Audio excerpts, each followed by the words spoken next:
essayer, voir ce que ça donne. Je vous dis, ça se joue au millimètre près.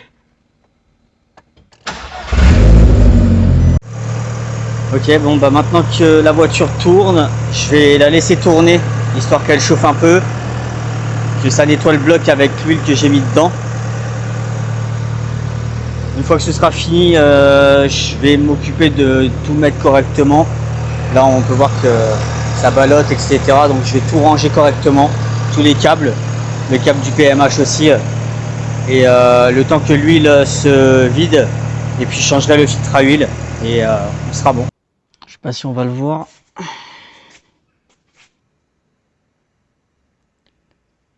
Toutes les paillettes de métal qu'il y a dans le filtre.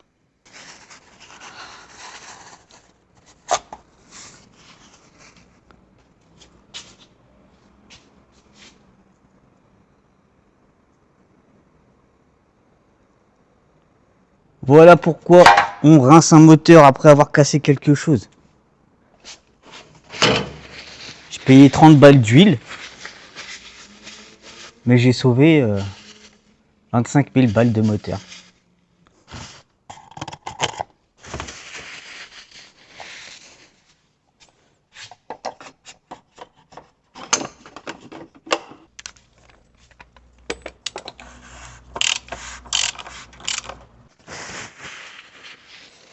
Voilà.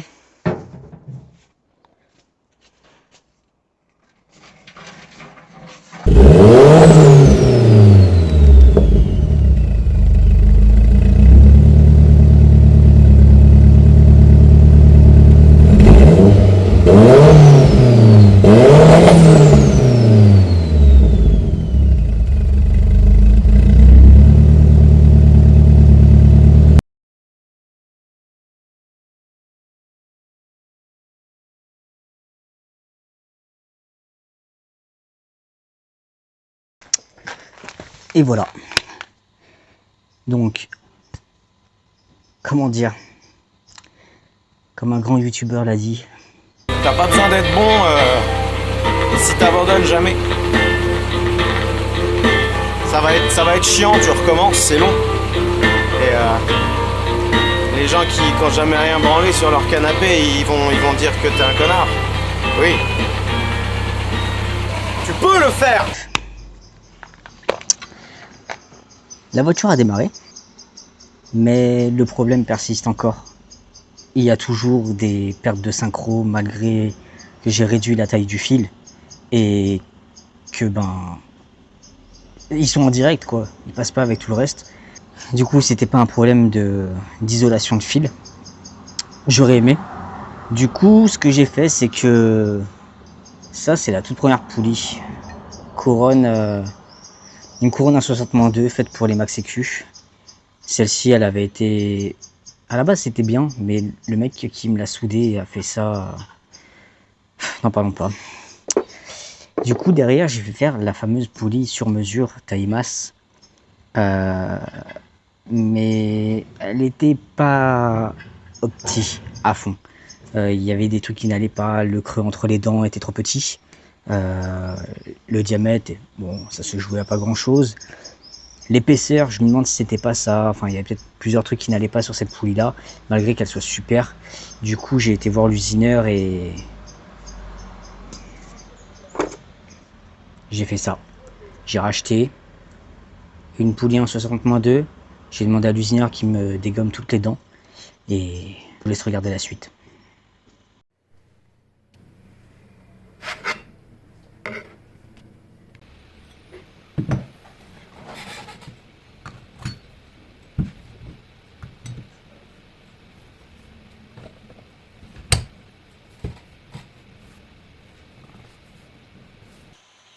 Ça. Donc du coup j'ai acheté ça. Et on va le fixer sur ça. Et on va en faire une autre. Celles-ci sont faites pour les... D'après ce qui a été dit, pour les Max EQ. Donc tout ce qui est dents et autres, c'est censé être de la bonne taille. Au moins, on est sûr de ça. Si vraiment, une fois que ça c'est fini, le réglage du capteur fait, si vraiment ça continue, il faudra vraiment que je change le capteur à ce moment-là. Et on croise les doigts pour éviter de changer de capteur et que ça fonctionne. Nous voilà à faire une modification des plus intéressantes. L'ancienne poulie qui était fabriquée maison par un usineur de la région, qui m'a fait d'autres pièces pour ma voiture, comme le bouchon pour supprimer la pompe HP. Il m'a fait ça aussi, et malheureusement il avait oublié une dent à un moment donné, ça arrive. C'est pas son métier de faire de la performance et de faire des pièces bagnoles. Du coup, j'avais dû faire une dent supplémentaire, rattraper un peu le coup, ce qui faisait que la voiture démarrait. C'est une bonne chose.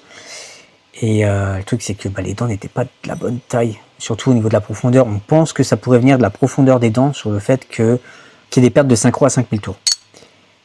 Donc, comme je l'ai dit juste avant, on a retiré toutes les dents. On a réduit la taille de la poulie parce qu'elle faisait 126 et que celle-ci fait 127. Pour éviter d'avoir des problèmes au niveau du capteur roll, on a réduit beaucoup plus pour éviter que l'aimant soit attiré par du moins le support, maintenant qui devient le support, et qui capte seulement la roue externe, les dents. Donc je pense que c'est suffisant. On est passé du coup de 126 à 110 de diamètre pour une roue dentelée en 127. Donc j'espère que ce sera tout bon. À côté de ça, moi j'ai fabriqué ces petites choses. Il va falloir centrer les deux parce que je vais devoir percer pour les fixer. Je ne vais pas le souder parce que le fait de chauffer pourrait faire en sorte que celle-ci, qui est vachement fine, elle fait 3 mm d'épaisseur, elle pourrait travailler, ce qui ferait qu'elle serait pas droite et ce serait très emmerdant encore une fois. Donc pour être sûr, moi je pense que la meilleure des choses, et puis même s'il y a un problème, au moins c'est plus facile à retirer que à retirer une soudure, on va les percer. Donc j'ai fait faire par mon imprimante un cache externe en 127, intérieur 127, pour pouvoir le rentrer dedans. Là, comme par hasard, ça ne rentre pas. J'ai tellement de chance. C'est que il y a cette dent là. Je sais pas si on va le voir. Mais en gros, elle a pris un shoot. Et du coup, il y a un tout petit bout qui dépasse. Donc je vais mettre un petit coup de lime après. Et pour essayer de le faire rentrer. Ensuite, ça se clipsera. Puis c'est pareil. Hein, celui-là, il est pas mal aussi. Donc voilà, donc il faut que je retire le petit bout qui dépasse ici, sinon ça va compter comme une dent. Et la dent qui est abîmée ici pour que je puisse le rentrer correctement. Une fois que ça rentrera correctement, j'ai ce plot qui dépasse de 3 mm, donc l'épaisseur de la couronne. Et comme on peut le voir, hop, ça ne bouge plus. Donc quand je vais pouvoir le mettre dans ce sens-là, je vais pouvoir percer avec la perceuse colonne qui est juste là. Et on va mettre à la fin des petites vis comme ça. Donc on va percer de part en part. Je vais percer ce truc là, c'est pas grave, je m'en fous. Mais on fera un filetage par la suite qui ira dedans. Donc j'ai pris des petites vis biseautées là, comme ça.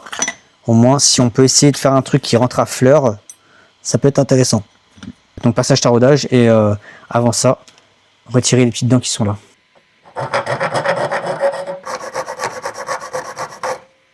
Super. Ensuite, la dent là, il n'y a pas grand chose à faire. Hop. Faut vraiment y aller tout doucement pour éviter qu'il y ait un décalage de hauteur avec les dents. Ok, super, ça c'est fait. Maintenant, verdict, on va voir si ça rentre.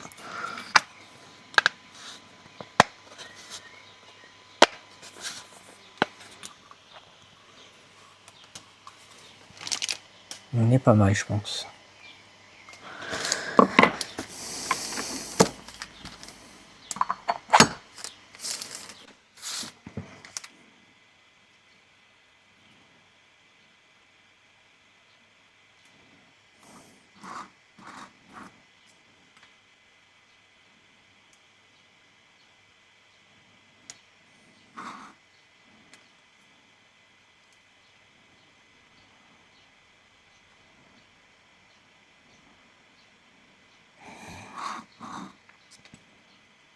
nous y revoilà. Donc là, j'avais pris le centre de la poulie.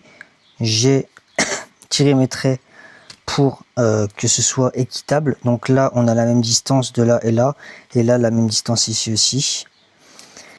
Mon centre. Donc là, ça veut dire que je dois percer ici. Tac. Et là, on a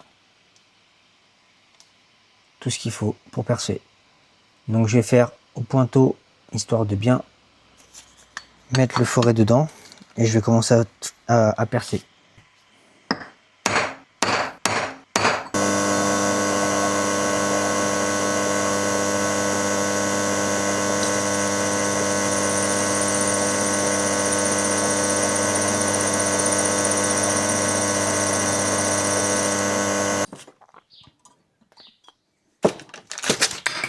Super.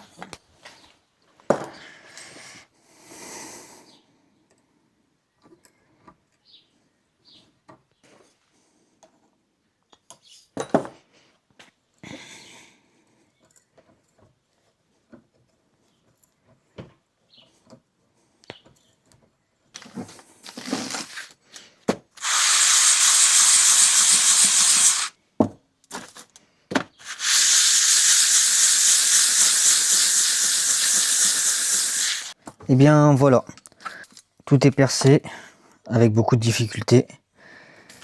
Je sais, ça n'a pas l'air comme ça, mais c'est vraiment très très solide. Les filetages sont faits aussi. Reste plus qu'à voir. Je vais quand même mettre ça pour le centrer au mieux. L'autre trait, il est là.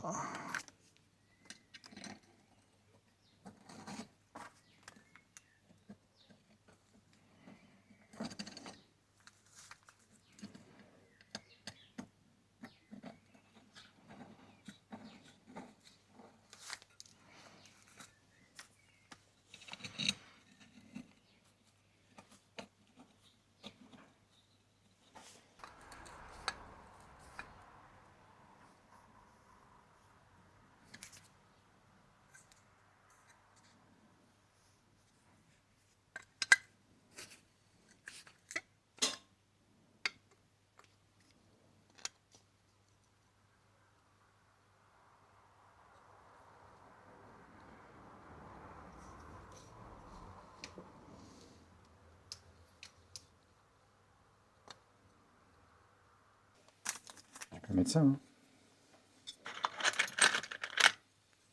Je sais plus à quoi ça servait ces vis.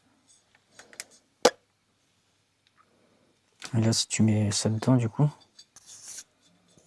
Ah bah, si t'en mets 4 comme ça, tu peux centrer comme tu veux. Après, c'est pour faire un essai, hein. Je sais plus à quoi servaient ces vis-là, c'est des vis de la merde, hein. C'est pas parce qu'elles sont noires que. Oh, je dis pas le contraire. Après, il n'y a pas de force là-dessus, hein. Non, non, il n'y a aucune force. Moi, j'avais mis ça. Moi, j'avais mis ça pour que ça fasse en limite à fleur, parce que j'ai assuré qu'il passe devant. Je sais pas trop ce qu'il y a en place, tu vois. C'est pour ça. Et là, au final, c'est centré, quoi.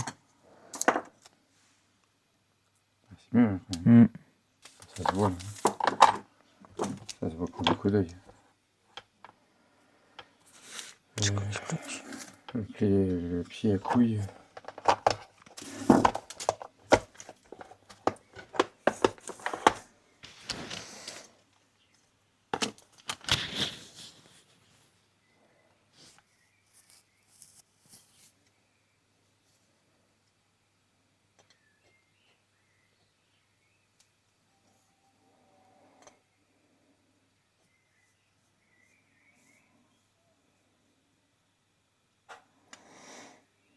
Maintenant que cette poulie-là est faite, à la base, c'était des vis tête plate avec le petit biseau à l'intérieur, là, tête fraisée.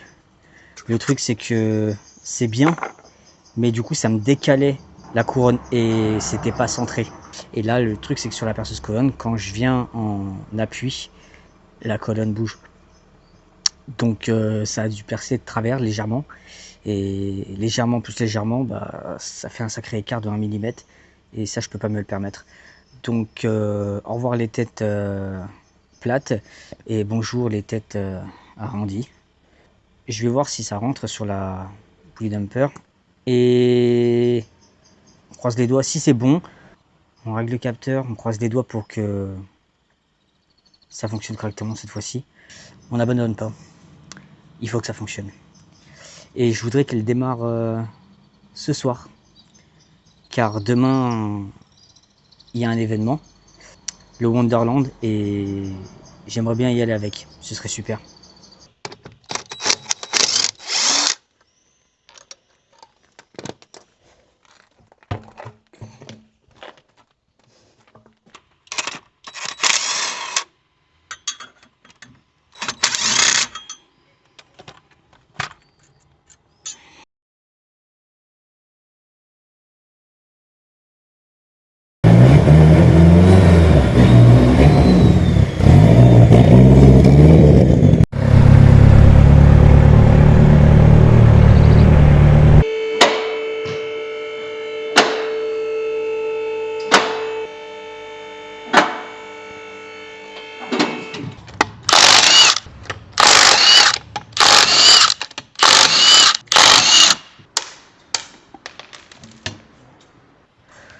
Bon.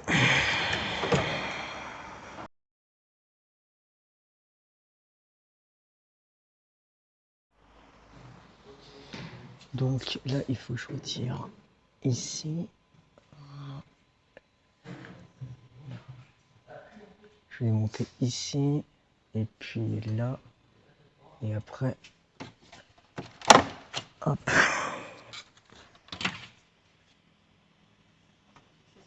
Ici. Je crois que je dois démonter le demi-verso. Ah, super. Si je pourrais pas la tirer. Chier.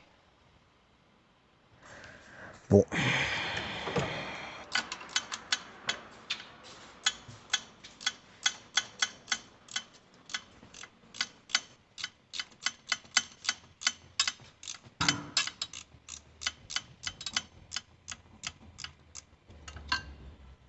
One eternity later.